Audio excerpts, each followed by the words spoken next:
A 1998 and a half Dodge Ram 3500 with the 24 valve Cummins. The reason the half is important is because in 1998 they did a 12 valve Cummins until 1998 and a half. And this is the very first year of that 24 valve Cummins diesel. There's a ton of space under here. These things are fantastic to work on. So I can let you guys know what's going on here because, you know, we're all laying down on the ground. And yes, I have a lift. You are correct on that. However, my transmission jack for my lift is not working currently. I don't feel like going and buying a new one. And where my lift is, this truck is not fun to get into that spot. You look like Austin Powers for the next 3 hours. And, you know, going back and forth, back and forth, back and forth, and then putting this thing up there. It just, I don't feel like doing that today. We've needed a torque converter in this truck for quite a while. We can hear it when we're driving. When we were pulling the big, massive, like 40-foot trailer, toy hauler thing, the truck was overheating. And the reason for that is because the torque converter is just not happy. And we can hear it. When I give this thing all the onions, you can really hear that torque converter just coming apart inside. So I'm going to go get the cheapest one I can find because that's doing it right for a truck that pulls heavy loads. I should put a billet converter in here. I don't want to yet because I have other plans for this truck down the road. When I do that, I'm going to tear this whole thing apart, reseal everything, go through it all, and at that point I'll upgrade everything to billet and the way it should be. But for the time being, I just need the truck fully operational because, well, this is my tow pig. This is the one that does all the hard work. So we're going to swap the torque converter today if all goes well. Nice thing about these, it's easy to access everything. Bad thing is we're going to be on the ground making a major mess. What are you going to do? I mean, the forklift already made a mess. We might as well add to it, and then we can fix all that later. So, first thing we got to do is pull the driveline. I already pulled the 2 caps off the edge of the far side of the driveline on the rear axle. There's a strap with 2 8mm bolts, or on either side. So you got 4 bolts in total. Pull those straps off. We're ready for that to come off. Right now I've got Fern here. He's loosening up the trans mount bracket. I do have a transmission jack for the floor, so I'll be using that while we're here on our backs doing this. But looking at it, I should only have to pull transmission lines, starter, linkage, maybe 1 or 2 wires, and we're good. So Fern's gonna keep working on that. I'm gonna go get some tools so I can work on this. We can pop the drive line, and then all of our focus will be up there. And hopefully, if all goes well, with fingers crossed, and seeing what other hillbillies have been in here before me, we're gonna see if we can get this guy tackled and done. Fern's here because he wants to learn to work on cars. And what better way to learn to work on cars than to work on somebody else's junk? Saves you money. You just get a little dirty, but you get to learn. So Fern's gonna learn, you know, what these giant erector sets actually look like to work on. You guys might remember Fern from when we did the alternator on the Toyota Highlander. Yep. When we did that alternator on the Toyota Highlander, some of you guys have commented how much you loved that video, by the way, because there's that hidden bolt on the alternator. If you don't know about it, go back and look. There's the hidden bolt before you start getting a pry bar. Yeah, you can pull those all completely out. Fern's in here doing work. Getting work done. Well done, sir. Thank you. Okay. Wiggle worm like an inchworm. Inchworm, inchworm, inchy worm. Okay, time to take a nap. Yeah. Inchworm, inchworm, inchy wormy. Slide. Welcome. So you want to be a mechanic. This is the crap you deal with.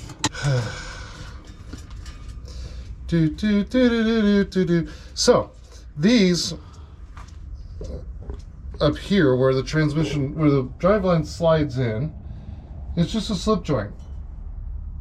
So what happens when I pull this and it goes, is it will dump fluid everywhere. So we're gonna go get a catch pan to put underneath that area. And one of the smart things to do that I probably should have done, and I haven't yet, now that I think about it, is put some wheel chocks underneath your wheels. Because as soon as you pull a drive line, I'm on a flat surface, so it's not a big worry for me.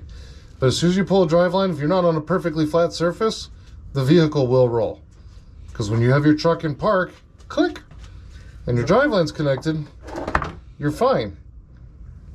But as soon as you remove the drive line, the truck's gonna go flying on you and run your happy little butt over. So, chock your wheels. Doesn't take a lot to stop a vehicle from rolling. Depends on how much of a slope you're on, but I'll tell you this, if you're on a 30-degree incline doing this, don't. Just don't. Go on a flat surface somewhere. So we're gonna chock these wheels, and then I'll bring you guys back for what we're doing up here. Oh, cool, there's no fluid in it. You got it? I think so. Actually, no. Let me slide out from underneath this, because if I go too far back, I just gotta slide it all back in. This is why it's easier on a lift. Perfect. If you're gonna jack up the truck, do it from the oil pan. No. Don't do that. Bad idea. Very bad idea. Let's just say no, if you haven't done these things before, when you pull out the transmission mounts and all that stuff, the transmission has weight to it, and it's going to put all the weight on the motor mounts of the truck. So you want to support the engine. All we're doing is supporting it. We're not jacking it up. We're not doing anything heavy duty. We're not doing anything like that. So realistically, a floor jack and a 2x4 is more than enough. Don't put it back here in your way. Just put it underneath the oil pan at the very bottom on the sump. It'll straddle the edges of that oil pan. It disperses the weight all the way across, and that is more than enough to hold up any engine that you might be working on. It'll be fine. Trust me. Or don't trust me. I don't really care. I can just tell you this. That's how I've always done it, and I've never had a problem. So what do you think about that? How about that? Catch me outside. All right. Well, great question. Why is there an extension cord hanging from a vehicle? Because this is the new Tesla Model 3500. It's electric. It just has a gas and diesel and everything else in it. That makes it a better car. Makes it better. Yeah. Yeah. Right. You plug it in to charge the batteries. Okay. No, actually, why is there a cord on the truck? Great question. That has a block heater in it. Why do you have a block heater in Arizona? Because it was on the truck when I got it. I didn't put that in there. But one of the accessories that's on a lot of these trucks is a block heater. Why do you have that? Well, because these are diesels and they do not like the cold. I can tell you I started this up in Prescott, Arizona one time on like a 20-degree morning, and I think I filled the entire city with smoke out of my tailpipe, because by the time I finally got this thing running, it literally sounded like it had a wicked cam in it. It was just a for like 15 minutes and just dumping smoke out. So diesels do not like the cold. They don't have sparkulators in them. They run on purely compression, and when you have a warm block, things run a lot better. So that's why. Interesting. A block heater, the more you know. There's not enough room to do the full rainbow up here, but the more you know. The star just went by. Okay, enough of that crap. Oh, what we're gonna look at is what else is in the way. And so we know that the starter's in the way. Okay, you're gonna have some terrible filming because I've got the controls. Here's your shift linkage. But if we follow the linkage up, it also mounts to the transmission right there with that bolt. So we're going to remove that so we can pull this bracket off, and then we'll pop this out of the grommet so we can remove the shift linkage out of the way. We also have some other things like a plug right here that we'll want to remove, and then we have transmission lines going into the side of the transmission that we'll want to remove. So we'll get all those things out of the way and let them just drip all over us. Somebody's obviously put a little adapter in here. That looks like it's getting a little leaky, but my hands are getting dirty. We'll handle all that. So lines here, electrical, you know, just look around. What's in your way? Let's get all that out, and then we'll start removing bell housing bolts, and eventually we'll get a trans jack underneath here. We will have to move this inspection plate right here so we can get to the torque converter bolts, unbolt all of them, and that should allow us to pull everything out. So we'll leave the flex plate on the truck, and torque converter will come out with the transmission. But there's some bolts we got to remove up inside that hole right there. So prepare yourself for hole bolts. Yeah. You can see up in there we've got some bell housing bolts, but we should have pretty good access with the long extension to get to everything fairly easily, I think. So we'll go ahead and start yanking, pulling. Those are bell housing, not starters, by the way. You know what? Actually, I don't think we have to pull the starter on this one. I'll be dipped. We can just look around and see what we got. Oops, sorry, kicking you over here. See what we've got to remove, which is going to be a plug right here that is covered in oil and grease. So let's get some of that crap off of there, see what it looks like and what style of clip it is. Just pull down on that and pops out. The sound of success. Because that should just pop right out. And it probably won't, but it should just pop right out. Find a good spot to pry against. Let's see if we can pop that guy out of there. Ah, perfect. This thing's been leaking for a while, guys, and it's entirely Drew's fault why it's been leaking. Because I told him like 6 years ago to fix this before, you know, he even had a chance to do anything about it. And, you know, he just said no. Said blame it entirely on him. You know, just makes sense, right?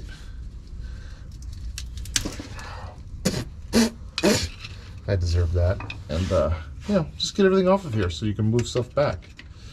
We'll get the inspection plate off of here and go from there. I can't imagine a factory is a flathead. You have 2 bolts and a flathead? That doesn't make sense to me.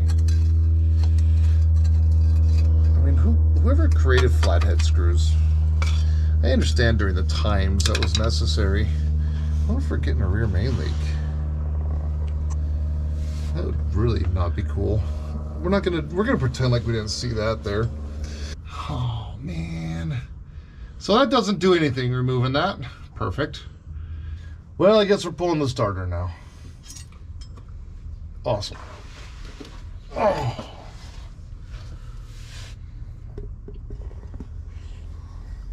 Dang it, guys. Why you do that to me? So we've got to get to those torquey converter bolts. And there's 2 bolts that are really easy to get to the starter, and then one that's not so easy. But that's okay. We're still here. We're still doing the thing, you know? I love how the transmission lines like loop all around everything. They just, you know, they're on this side, then they go over to that side, and they come back over here, and that's always fun. We're gonna see what that looks like in there. Awesome. This truck has been heavily neglected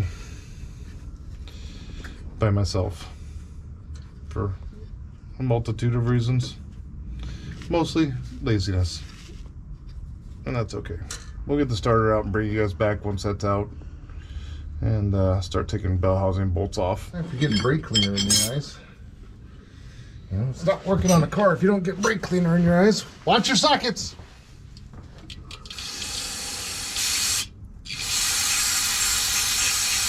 Yep, got him eye. Did it? No. Oh, well then turn your eyes this way. Why would you look away, man? Perfect, got it. Just gotta cuss out an engineer and it'll work. Okay, that goes there, that goes there. Perfect. So, shift linkage is nice and loose now. Perfect. I did want to work harder today. I want to show, you know, I want to show the hard way of doing this instead of the easy way. Dude, the problem is I so badly want to put my hand in a place that I can't freaking put my hand. And so my brain keeps telling me, put your hand right there. And I can't. All right, so we're not going to do this today. Dude, if I was like a 1.5 feet tall, this would work perfect. It just, my muscles are too big. Oh my gosh, dude. Holy. Why are the other two so loose and this one's like tighter than hell? Oh, what just broke? Oh, that's okay. All right. I've got a hernia now, but we got it free. Sometimes it's like the smallest things that just take the most amount of time. You know? But once you get those things done, then you gotta do them again. Because it's gotta go back together. You know what would make this easier is if we just remove the cab. Take a torch to this whole thing. All right, upper bolt is coming loose. We'll bring you guys back once I got this starter out. I'll show you guys the rest of it. I'm just gonna take a nap up here in the sun. Feels like it might be loose enough I can get my fingers on there. Okay, starter's out. That was easy. Yeah. You know, it only took about 12 seconds and a lot of my life. Making some.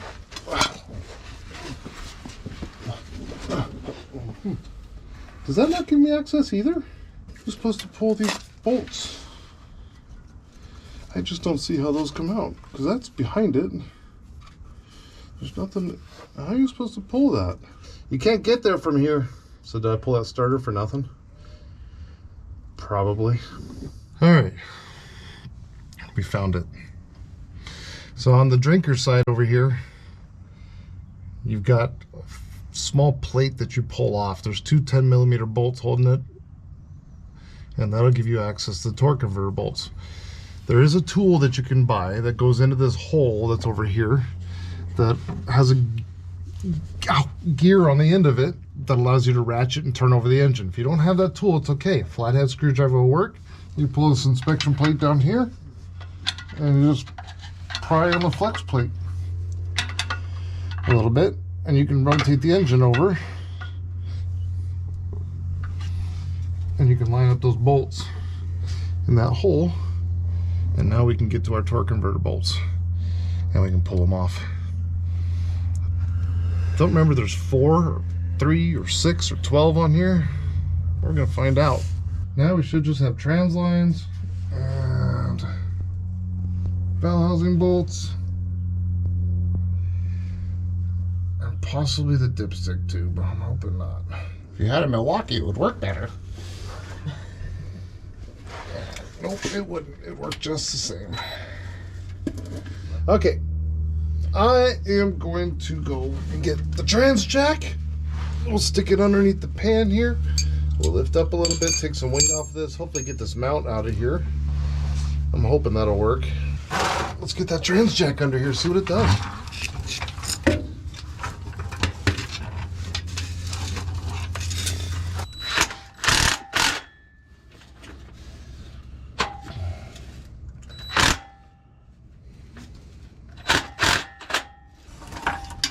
We have as much clearance as possible so we can come back as far as possible without hitting anything.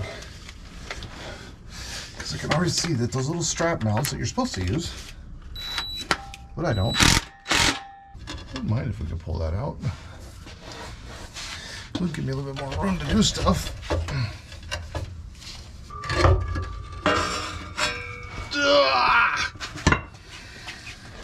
Perfect. That gives me that extra space that I like. All right, now I gotta get to that bolt over there somehow. And with that, we're gonna do 12 extensions, 45 freaking knuckle breaks, and then we'll be there.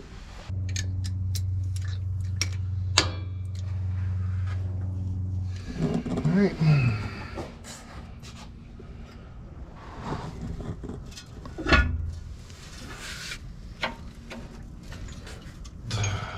Keep an eyeball on the things over there. See if anything's starting to pull or get stuck. Now here's the fun part. That torque converter weighs 4,000 pounds. Stop. Well, I'm being a little exaggerative of the weight, but it's not light. I think I just heard Fern say he's pulling it out. Yep. Well, unless if we're doing the next 15 minutes, I gotta roll out. Oh yeah, sure. Now you gotta go. Perfect timing. Perfect timing. It's starting to look more like I'm taking this cross member out. This transits. It's because it has a cooler. I just don't see that.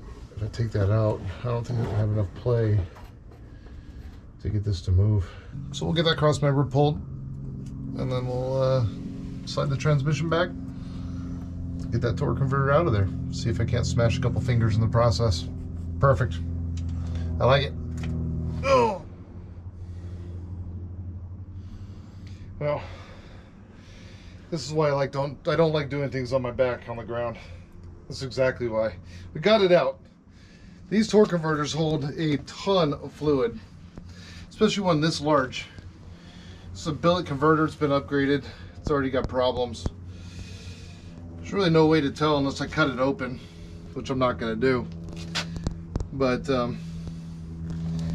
now I got to find another one. But Drew can take you on a little tour here and show you the mess that we've got.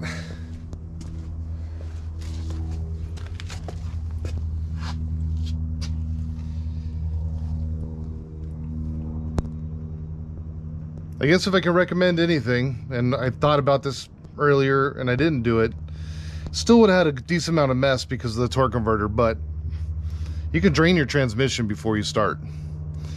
And that will get rid of a lot of that fluid. But when you pull that torque converter out, it's gonna dump everywhere, and it did. We ended up, Fern had to take off.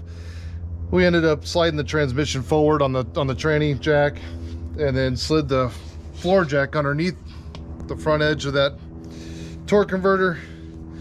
Then just used that to take some of the pressure off. It balanced in the cup pretty well. And we slid it back, lowered it down, and just rolled it off. So that's the way we got that out. Now I gotta find another one that matches up to this one. And well, try to get that up in there. But first, I obviously can't lay down in Lake Big Red, so we're gonna have to get some sawdust or something on that and get that cleaned up so we can lay down there again. So we'll let that start soaking up with something, and we'll go on the hunt for a torque converter and clean up a little bit, because yeah, we're dirty. You know, I see all these other guys on YouTube and they seem to do these like major projects and never be dirty. I don't understand it. Like, get dirty. What? I don't get it. But yeah, we're gonna do some researchals and figure out what we're doing. All right, let's get this done. I lied to you guys. I guess I do that a lot. We got a brand newish torque converter.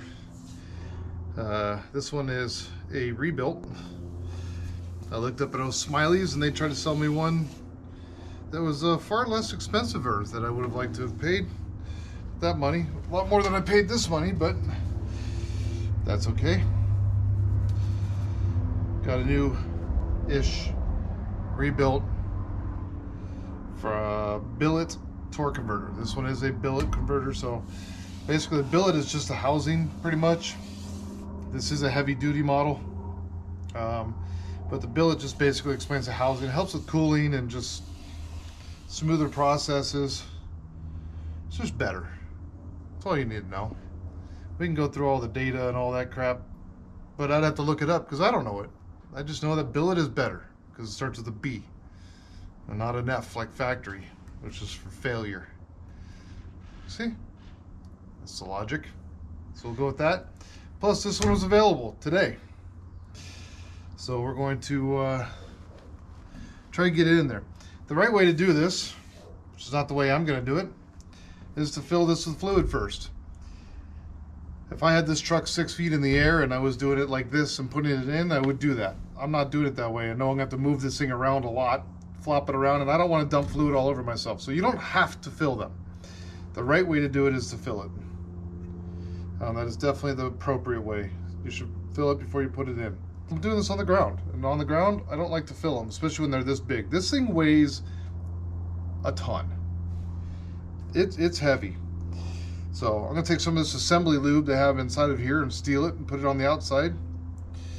So that slides into the gasket and seal better. Use my pants as a napkin. But we're gonna try and get this back up in there because I don't have the truck jacked up and I don't have all the stuff. I can't get the transmission out from underneath it unless I set it on the floor, and I don't want to do that because then I got to get back up on the jack, and that's not fun. So gonna require all hands on deck here to get this thing back up into the transmission and set in there. Then you got to clock it. We've shown you this before on the old 76 van that we worked on. You got to put it in there, it'll punk, and then you got to turn it some more, it'll go to a secondary. It'll usually lock into 2 positions, so make sure you get it all the way in. So we're gonna do that. We're gonna try and get this thing sunk in there, and then hopefully all goes well and we can take a mild transmission bath while we lay down in there. And oh, his friend was on the other side. I could have done a double take. And hopefully the transmission goes back up in nicely. The cross member is gonna be fun because it didn't want to really come out, it just kind of moved. So that's gonna take a little bit of convincing to get that one back. But nonetheless, it's all gonna go. So you guys get to see that. We'll probably do a lot of time lapse because it's kind of getting to the point that we need to just rip and shred. So running out of daylight. I have a feeling we're gonna be finishing this tomorrow. But we're gonna try at least get stuff back up and close it in place tonight. So let me get to that, stop yapping, and enough talking. Let's get this guy in there. Okay, okay. Oh, there goes the back. Here we go.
All right, guys, it's a whole new day. We had a shutdown. It's getting like dark early around here. It's starting to get a little bit later and later, but we had a shutdown last night because, you know, we still don't have a shop because not all of you guys are subscribed.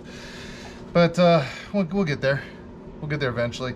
But, you know, we did all this work, so we're going to flush the system. We're going to put a new trans filter in it. And we're gonna put that together right now. But I want to show you guys this real quick because really, I mean, going back together is the reverse of everything coming apart. One of the things is make sure you clean your pan mating surface very well, very gooder-like-ish, because it's just a rubber gasket, especially on these 47 RE types. And one of the other things that I'd like to show you guys is that I do on a lot of these types of pans or oil pans, trans pans, is I find that where every one of these bolt holes are, they tend to bow. So sometimes they get tightened down and they will actually kind of bow up and in, right? So you'll get a convex, I think it's called convex, yeah, convex around each one of the bolt holes. So what I like to do is just take a ball peen hammer, especially a pan this size. I get the ball side and I just set it in there, and I'll set it actually across the pan using the handle as my leverage, especially when I'm by myself. And I'm gonna smack that just to kind of make it concave instead of convex, to bend them back, because when you put the bolts in, it'll smash it back down again. So I'm using the back side of the hammer to hold this side of the pan from flopping, and I'm just going to give it a little love tap. And I'm just going to go around to each one of them and just give them, like that mosquito right here, give it a little love tap. Just love tap. That I've already done all these, but we jumped on real quick. Drew's been helping out, doing other stuff. I feel like I'm doing the Samoan slap dance over here. They got mosquitoes are coming back out. Dude, got them. So I can feel all these. I've already gone around and done all of them. I don't want to whack them again, but you can see they're, I don't know if you can see that or not, but they've gone a little concave versus convex, and that's how I want it. So when we go to stab this back in, we'll throw the gasket on it. It's just a rubber gasket. We'll stab a couple bolts through it, line them up, and as we tighten down the bolts, you know our torque setting, click, it'll push those back up, and it'll help cinch that pan up a little bit more, and it should give a little bit better purchase on the rest of this area here. So also make sure you clean out your pan nice and good, clean off your magnet as best as possible.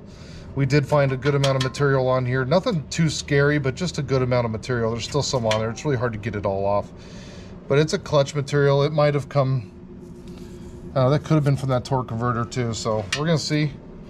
I don't know, you know, it seems to shift fine, seems to do the things. So we've already got the filter up in there. We're just gonna throw the pan on. We're gonna fill this thing with whatever, 16 quarts of juice, and see how she does.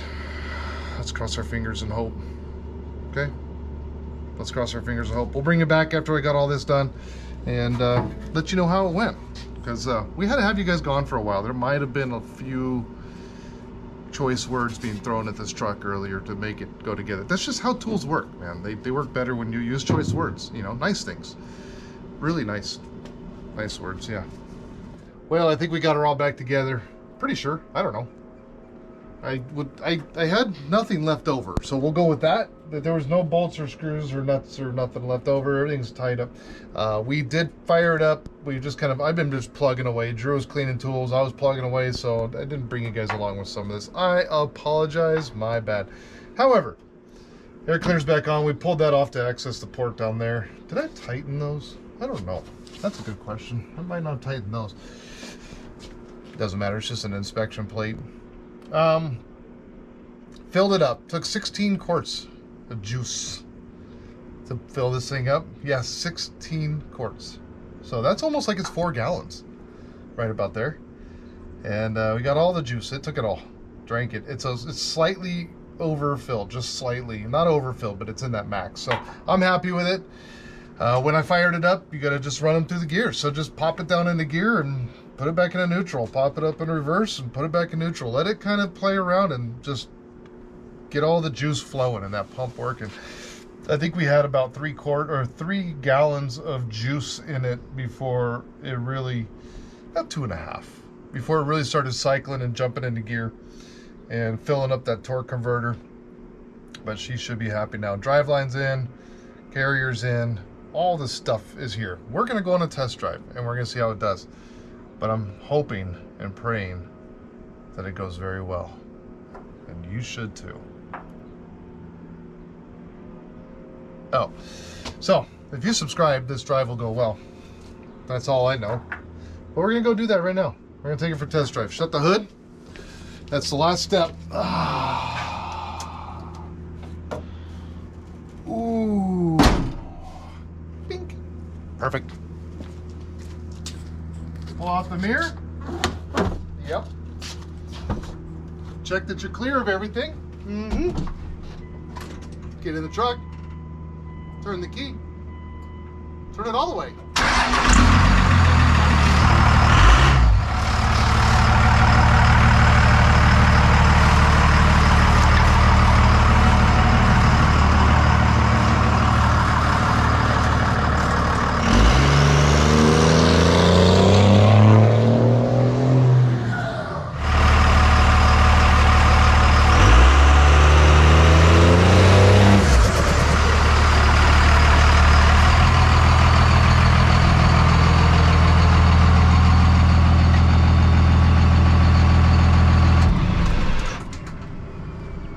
Oh, she's cherry there, bud. She's happy. All I'm gonna do is crawl underneath and look for leaky tikis and make sure that we don't have anything dripping. But I think she's happy. I think she's good. I think we're fixed. At least for now. There's still another noise that I gotta figure out. Not quite sure what that one is, but I'm much more happier than previously before. And I'm much dirtier. And, you know, short a shirt or two that I've, you know, had for 25 years, I had to throw away because they were just soaked in juice. But I think we got her done. Get her done. So, appreciate you guys. Make sure you subscribe, like, do all the things. And there's some socials. They're supposed to be doing them. Yep, see? There's some social stuff down below. What do we have? A ticker talky thing and... Oh god, just wrap it up. You got TikTok, you got Instagram, you got like Facebook, and you got Twitter. Hit it up and tell them to talk faster. Perfect. Talking faster. I gotta go. All right, bye. Later. See you. Aha. Oh my god, right.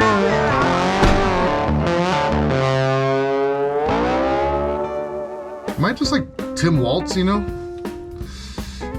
The R word? Am I allowed to say that on YouTube? Dang it. But I can call myself Tim Waltz, can't I? I'm being a little Tim Waltzy right now. I don't know if you guys have seen that in the news lately, where he's complaining that people are driving by his house and yelling out the R word. The shoe fits. Just saying. Horrible choice for the Democrats. Anyways,